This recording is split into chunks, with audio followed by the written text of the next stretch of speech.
দিনের আলোর পর যেমন অন্ধকার আসে, তেমনই অন্ধকারের পর আবার আলোই আসে। তাই আপনি যদি কখনো হেরে যান, আপনি কখনো মনক্ষুণ্ণ হবেন না। জানবেন আবার আপনি কোনো না কোনো সময় ঠিক জিতবেন। হার জিত একটা প্রসেস, যেমন দিন রাত একটা প্রসেস। তাই জীবনে সবসময় পজিটিভ মানসিকতা রেখে লড়াই চালিয়ে যাবেন বন্ধু। দেখবেন হারের পর আপনি নিশ্চিত জিতবেন। হ্যাঁ বন্ধুরা, আমি সুকান্ত শাস্ত্রী, আমার ইউটিউব চ্যানেল সুকান্ত সাহের পক্ষ থেকে সকলকে জানাই স্বাগতম। আজকের এই ভিডিওটা কন্যা রাশির জাতক জাতিকাদের জন্য বিশেষ বিশেষ গুরুত্বপূর্ণ হতে চলেছে। কারণ এই ভিডিওর মাধ্যমে আমি 2025 যে আজ 1 জানুয়ারি, আজকে থেকে পুরো একটা বছর 365 দিন তাদের জীবনে যে ছটি বিশেষ ঘটনা ঘটবে তা আমি জানাবো। এবং দীর্ঘ গবেষণার পর এই 6টি নির্দিষ্ট তারিখ আমি বাছাই করেছি। এবং এই 6টি ঘটনা 100% কেন 1000% নিশ্চিত কন্যা রাশির জাতক জাতিকাদের জীবনে 2025-এ তারা দেখতে পাবে। তাই আমি অনুরোধ করব ভিডিওটি স্কিপ না করে ভিডিওটি শেষ পর্যন্ত দেখবেন। আর ভিডিও শেষে আমি 2025-এ আরও বেশি উন্নতিকারক, আরও বেশি আনন্দদায়ক, আরও বেশি শুভদায়ক করার জন্য কী কী টোটকা করতে হবে কন্যা রাশিদের তা জানাবো। আর এও বলবো সাথে সাথে, যতক্ষণ আপনি ভিডিওটি দেখছেন আপনি অবশ্যই একটা নোট বই আর একটা পেন নিয়ে বসুন। যে তারিখগুলো আমি বলবো তারিখগুলো চটপট নোট করে নেবেন। কারণ লক্ষ লক্ষ ভিডিও ইউটিউবে আপলোড হয়, কোন ভিডিও কখন আপনি এই ভিডিওটা এরপরে আর পাবেন না। তাই তারিখগুলো আপনি নোট করে রাখুন। আর যদি আপনার ঘরে নতুন বছরের ক্যালেন্ডার এসে গিয়ে থাকে, আপনি ক্যালেন্ডারেও তারিখগুলো নোট ডাউন করে রাখতে পারেন। তবে সবার আগে বলবো, আমার এই সুকান্ত সাউ ইউটিউব চ্যানেলটিকে অবশ্যই সাবস্ক্রাইব করুন। পাশে থাকা বেল আইকনটি অবশ্যই প্রেস করুন, যাতে এই যে ধরনের ভিডিওগুলো আমি আপলোড করছি তার নোটিফিকেশান প্রথম আপনার কাছে গিয়ে পৌঁছায়। আর আপনি যদি কন্যা রাশি হন, আপনি তো অবশ্যই ভিডিওটি আপনার জানাশোনা যারা কন্যা রাশি আছেন, আপনার ভাই বোন, বন্ধু বান্ধব, আত্মীয় স্বজন, গুরুজন, তাদের মধ্যে শেয়ার করে দিন। এই একটা ভিডিও শেয়ার করার জন্য সারা বছর সকাল সন্ধ্যে রাত্রি তারা আপনাকে থ্যাংক ইউ বলবেই বলবে। আসুন এবার দেখা যাক কোন সেই সঠিক তারিখ, যে 6টি ঘটনা কন্যা রাশিদের জীবনে ঘটবেই, সেই 6টি ঘটনার কথা আমি উল্লেখ করতে চলেছি। প্রথমে বলবো, আপনি কন্যা রাশি, আপনি রাশিচক্রের 6ষ্ঠ রাশি। আর কন্যা রাশির মালিক পিতা হচ্ছেন স্বয়ং আর রাজকুমার বুধ। আর কন্যা রাশি এমন একটা রাশি যাতে দৈত্যগুরু শুক্রাচার্য অর্থাৎ শুক্র নিজভাবে অবস্থান করে, আর বুধ অতি শক্তিশালী অবস্থায় থাকে কন্যা রাশিতে। এবার আসুন প্রথম ভবিষ্যৎবাণীটি করা যাক। আপনি তারিখটা নোট করে রাখুন। ভবিষ্যৎবাণীটা আমি করছি, আপনি শুনুন।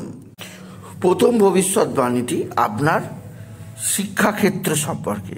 কারণ আপনার রাশির অধিপতি, রাশির মালিক বুধ, যে বুধ যখন জানুয়ারি মাসে অর্থাৎ বর্তমানে বুধ অবস্থান করছে আপনার প্রিয় স্থানে, এরপরে বুধ যাবে চতুর্থে, পঞ্চম অর্থাৎ কেন্দ্রস্থানে, কোন স্থানে। তাই আমি বলবো যে কন্যা রাশিরা যদি কোনো গুরুত্বপূর্ণ সিদ্ধান্ত নিতে চান, তাহলে আপনি অবশ্যই 2025-এর মধ্যবর্তী সময়ে অর্থাৎ জানুয়ারি, ফেব্রুয়ারি, মার্চ, এপ্রিল, মে, এই সময়ে আপনি কোনো গুরুত্বপূর্ণ সিদ্ধান্ত নিতেই পারেন। যদি আপনি চান শিক্ষাক্ষেত্রে কোথাও কোনো নতুন কোর্স শুরু করবেন, বা আপনি কোনো পরীক্ষায় বসবেন, বা আপনি কোনো ধরনের অ্যাডমিশান নেবেন কোথাও, বা আপনি আপনার শিক্ষার আরও বেশি বৃদ্ধি ঘটাবেন, সেক্ষেত্রে আপনি এই সময়কে বেছে নিতেই পারেন। অর্থাৎ বছরের প্রথম কয়েকটা মাস আপনার শিক্ষাক্ষেত্রে অগ্রগতির ধারা বজায় থাকবে। এছাড়া আপনি যদি কোনো পরীক্ষায় বসতে চান, সে সরকারি চাকরি হতে পারে, বেসরকারি চাকরি হতে পারে, বা বিভিন্ন ধরনের পরীক্ষায় বসতে চান, আপনি বসতে পারেন, নিশ্চিত আপনি সাফল্য পাবেন। কারণ সাফল্য লেখা আছে বছরের প্রথম ভাগে আপনার কপালে কন্যা রাশি। তাই আপনি শিক্ষাক্ষেত্রে যে কোনো ধরনের সিদ্ধান্ত আপনি বছরের প্রথম 3, 4, 5 মাসের মধ্যে নিতে পারেন, কোনো অসুবিধে নেই। এছাড়া দেবগুরু বৃহস্পতির দৃষ্টিও আপনার কন্যা রাশির ওপর আছে, অর্থাৎ গুরুর পঞ্চম দৃষ্টি আপনার কন্যা রাশির ওপর আছে। তাই সেক্ষেত্রে আপনার অগ্রগতির ধারা বজায় থাকবে কন্যা রাশি। তাই তারিখটা নোট করে রাখুন, জানুয়ারি, ফেব্রুয়ারি, মার্চ, এপ্রিল, মে পর্যন্ত আপনি আপনার শিক্ষাক্ষেত্রে যে কোনো গুরুত্বপূর্ণ সিদ্ধান্ত নিতে পারেন, কোনো অসুবিধা হবে না। আসুন এরপরে আমি দ্বিতীয় ভবিষ্যৎবাণী করি। দ্বিতীয় ভবিষ্যৎবাণীটি অবশ্যই শনি গ্রহ সম্পর্কে।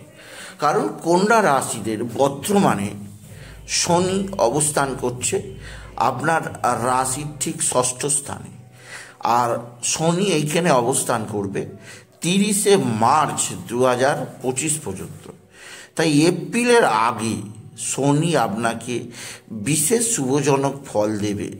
কারণ ষষ্ঠে শনির অবস্থান, ষষ্ঠে শনির গোচর খুবই শুভজনক মানা হয়। তাই আপনি যদি কোনো কোথাও লোন নিতে চান, জানবেন আপনি নিশ্চিত লোন পেয়ে যাবেন। কবে না, জানুয়ারি, ফেব্রুয়ারি, মার্চ, 1 এপ্রিলের আগে। এছাড়া আপনার যারা শত্রুতার নাশ হবে, আপনার যে রোগ ভোগেরও মুক্তি হবে। অর্থাৎ এপ্রিল মাস পর্যন্ত শনির সহায়তা আপনি পাবেন। কারণ কন্যা রাশিদের ক্ষেত্রে শনির না ধাইয়া আছে, না 7.5 আছে। শনির শুভ ফল পাবে কন্যা রাশির প্রত্যেক জাতক জাতিকা।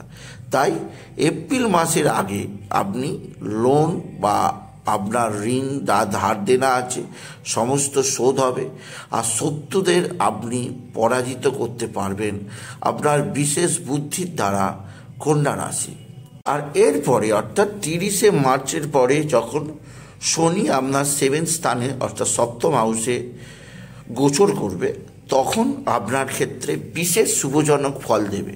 কারণ শনির সরাসরি দৃষ্টি থাকবে আপনার কন্যা রাশির ওপর, আর কন্যা রাশির ওপর শনির এই দৃষ্টি আপনার জীবনে কয়েকটা সৌভাগ্য বয়ে আনবেই। তারিখগুলো নোট করে রাখুন। প্রথমের তারিখ আমি বলেছিলাম 30শে মার্চ পর্যন্ত। এরপরে যেটা বলছি 30শে মার্চের পর থেকে আপনার 31শে ডিসেম্বর শনি আপনার সপ্তমে থাকবে। কয়েকটা দিক দিয়ে আপনার শুভজনক হবে। নাম্বার 1, শরীর স্বাস্থ্যের উন্নতি। নাম্বার 2, শুভ বিবাহ যোগ। নাম্বার 3, সুখী দাম্পত্য জীবন। নাম্বার 4, নতুন কোনো ব্যবসা, বিশেষ করে যারা পার্টনারশিপ ব্যবসা করে তাদের ক্ষেত্রে বিশেষ সৌভাগ্য যোগ আছে আপনি যদি কন্যা রাশির জাতক জাতিকা হন। তাই শনি যখন সপ্তমে থাকবে অর্থাৎ 30শে মার্চের পর থেকে 31শে ডিসেম্বর পর্যন্ত, সেক্ষেত্রে কন্যা রাশির পারিবারিক জীবনেও সুখ বৃদ্ধি হবে। তবে কিছুটা আপনার মধ্যে উগ্র স্বভাব, উগ্র মানসিকতা আসতে পারে। কারণ শনির দৃষ্টি যেহেতু রাশির ওপর থাকবে, তাই এই সময় আপনার একটু উগ্র মানসিকতা থাকবে কন্যা রাশি। এছাড়াও বলবো, যেহেতু শনি আপনার পঞ্চমের অধিপতি হয়ে আপনার সপ্তম হাউসে থাকছে, তাই সেক্ষেত্রে প্রেম ভালোবাসার ক্ষেত্রেও আপনার খুবই সৌভাগ্যজনক আছে। প্রেম ভালোবাসার দিকটাও আপনার ক্ষেত্রে বিশেষ শুভজনক আছে। আপনার প্রেম পবিত্রতা আসবে, প্রেমেতে আপনি বিশেষভাবে নিজেকে আরও বেশি খুঁজে পাবেন। তবে এটা মনে রাখতে হবে, 30শে মার্চের পরে কিন্তু প্রেমের জীবনে সৌভাগ্য আসবে না। কারণ 30শে মার্চে যখন শনি আপনার সপ্তম হাউসে প্রবেশ করবে, তখন শনির সঙ্গে থাকবে রাহু। রাহু যখন 18ই মেতে আপনার সপ্তম হাউস ছেড়ে ষষ্ঠে প্রবেশ করবে, তখনই অর্থাৎ 18ই মের পর আপনার প্রেমের জীবনে সৌভাগ্য আছে কন্যা রাশি। সুতরাং এটা বোঝাই যাচ্ছে কন্যা রাশিদের যে 3টি ভবিষ্যৎবাণী করলাম প্রত্যেকটাই সৌভাগ্যজনক। এরপরে আমি চতুর্থ ভবিষ্যৎবাণী করতে চলেছি। আশা করি আপনি নোট বইয়ে তারিখগুলো লিখে রাখছেন।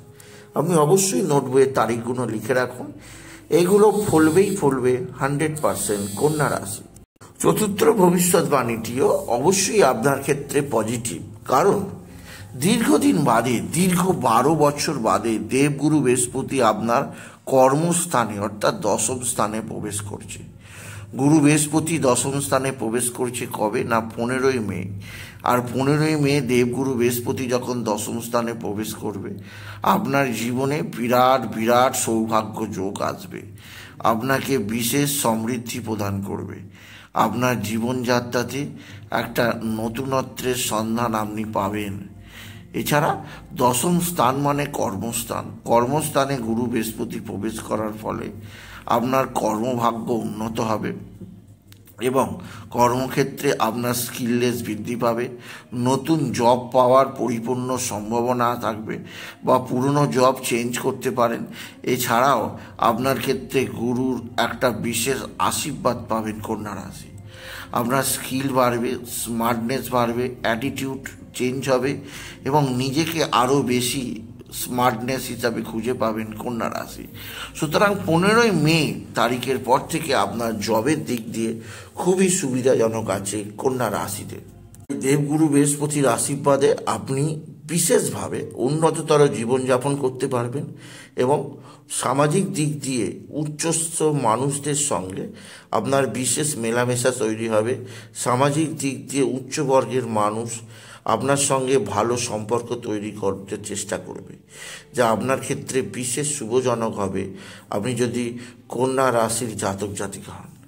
আর পঞ্চম যে ভবিষ্যৎবাণী তা অবিশ্বাস্য, কারণ 2025 এমন একটা বছর আপনি বিশেষভাবে নিজের জন্য নতুন কিছু করার আগ্রহী হবেন। আপনি নতুন গাড়ি কিনতে পারেন, নতুন বাড়ি বা নতুন ফ্ল্যাট করার পরিকল্পনা করতে পারেন, বা আপনি জীবনকে একটা চেঞ্জের দিকে নিয়ে যাওয়ার বিশেষভাবে পরিকল্পনা করতেই পারেন। গতানুগতিক জীবন ছেড়ে নিজেকে আরও বেশি পরিপূর্ণতা প্রদান করার আপনার ঝোঁক বা নেশা বৃদ্ধি পাবে কন্যা রাশি 2025-এ। আপনি বলতে পারেন কবে এটা সম্ভব হবে? আমি বলবো এটা সম্ভব হবে 15ই মের পর, কারণ দেবগুরু বৃহস্পতি যখনই আপনার রাশির দশমে আসবে, সেই গুরু আপনার সব চতুর্থ ঘরকে দেখবে। আর আপনার জীবনের চতুর্থ ঘরে দেবগুরু বৃহস্পতির দৃষ্টি আপনার ক্ষেত্রে নতুনত্বের সন্ধান দেবে। আপনার মায়ের শরীর স্বাস্থ্যের উন্নতি হবে, মায়ের আশীর্বাদ লাভ হবে, আপনার বন্ধুবান্ধবদের সঙ্গে সম্পর্কের উন্নতি হবে, গৃহ বাড়ি ঘর পরিবেশের উন্নতি হবে কন্যা রাশি। এরপরে আমি শেষ ভবিষ্যৎবাণী করব, যেটা অবশ্যই সবচেয়ে শুভজনক আছে কন্যা রাশির ক্ষেত্রে, কারণ ষষ্ঠ স্থানে গোচর করছে রাহু। কবে না 18ই মে। 18ই মে রাহু ষষ্ঠ স্থানে গোচর আপনার ক্ষেত্রে খুবই সুবিধাজনক, কারণ সপ্তম স্থানে রাহু যতদিন ছিল আপনার পারিবারিক জীবনের স্বামী স্ত্রীর সম্পর্কের মধ্যে অশান্তিময় পরিবেশ, ফলে একে অপরের মধ্যে ভুল বোঝাবুঝি, নিছক কোনো ছোটোখাটো ঘটনা নিয়ে বড়টর আর্গুমেন্ট হয়ে যাচ্ছিল, একে অপরের মধ্যে ভুল বোঝাবুঝি তৈরি হয়ে যাচ্ছিল। এর ফলে আপনাদের পারিবারিক জীবনে একটা বিশৃঙ্খলার পরিবেশ তৈরি হচ্ছিল। কিন্তু রাহু যখন ষষ্ঠ স্থানে প্রবেশ করছে 18ই মে, আপনার রোগ ঋণ শত্রু সমস্ত কিছু নাশ ঘটাবে। রোগ ঋণ শত্রু নাশ ঘটিয়ে আপনি বিশেষভাবে নিজেকে উন্নততর জীবনযাপন করাতে পারবেন। বিশেষ করে যে সমস্ত কন্যা রাশিরা লোনের জন্য অ্যাপ্লাই করেছে ব্যাংকে, তাদের লোন স্যাংশন হয়ে যাবে 18ই মের পর। আপনার শরীরে যে সমস্ত রোগ ভোগ ছিল, সেই রোগ ভোগ থেকে আপনি মুক্তি পাবেন 18ই মের পর। আর 18ই মের পর আপনি বিশেষভাবে নিজেকে আরও বেশি শুভজনক উন্নততর হিসেবে খুঁজে পাবেন, নিজেকে আরও বেশি প্রমাণ করতে পারবেন এবং আপনার সৌভাগ্য বৃদ্ধি হবে। আপনার জীবনে একটা বিশেষ উন্নততর সময় আপনি দেখতে পাবেন। আপনি যদি মীন রাশির, আপনি যদি কন্যা রাশি হন, রোগ ঋণ এবং শত্রুতার নাশ হবে এবং আপনার যাবতীয় ধার দেনা পরিশোধ হবে। আপনি নিজেকে আরও সৌভাগ্যবান বুঝতে পারবেন কন্যা রাশি। সুতরাং 6টা ভবিষ্যৎবাণী আমি করলাম। এবার বিশেষ কিছু টোটকার কথা বলবো, যে টোটকাগুলো কন্যা রাশিরা 2025-এ রেগুলার করতে পারেন, এতে আপনার সৌভাগ্য বৃদ্ধি পাবে। প্রথম বলবো, আপনি গণেশজির পূজা করবেন এবং গান গণপতি গণেশায় নমঃ, গান গণপতি গণেশায় নমঃ, গান গণপতি গণেশায় নমঃ এই মহামন্ত্র জপ করুন আর গণেশজির আরাধনা করুন আর সিদ্ধিদাতা গণেশকে পূজা দিন। দ্বিতীয় যেটি করবেন, অবশ্যই আপনি কর্মজীবনে সাফল্য লাভের জন্য আপনি বিশেষভাবে সূর্যদেবকে রোজ জল দেবেন, জলের মধ্যে লাল ফুল আতপ চাল দূর্বা দিতে ভুলবেন না। এছাড়া দেবগুরু বৃহস্পতির বীজ মন্ত্র জপ করবেন, এছাড়াও জপ করবেন শুক্রের বীজ মন্ত্র। আর আর সকালবেলা আপনি অবশ্যই পশু পাখিকে ছোলা খাওয়াবেন এবং আপনি বাড়ির সামনে 5টি বিশেষ গাছের কথা বলে দিচ্ছি। এই 5টি বিশেষ গাছ 2025-এ আপনি রোপণ করবেন। একটি হচ্ছে টগর গাছ, দুটি হচ্ছে পাকুর গাছ, তৃতীয় হচ্ছে অশ্বত্থ গাছ, চতুর্থ হচ্ছে বট গাছ, পঞ্চম হচ্ছে অবশ্যই নিম গাছ। এই 5টি গাছ বাড়ির সামনে রোপণ করবেন, টবেতে বসালেও হবে, এতেও আপনার জীবনের সমৃদ্ধি আসবে। কেমন লাগলো ভিডিওটা অবশ্যই কমেন্ট করে জানাবেন, বন্ধুদের মধ্যে শেয়ার করে দেবেন। আর আপনার যদি কিছু জানার থাকে অবশ্যই কমেন্ট করবেন, ছোট করে লাইক দেবেন, চ্যানেলটাকে সাবস্ক্রাইব করবেন। এটুকু জানি ভিডিও শেষ করলাম। নমস্কার, ধন্যবাদ।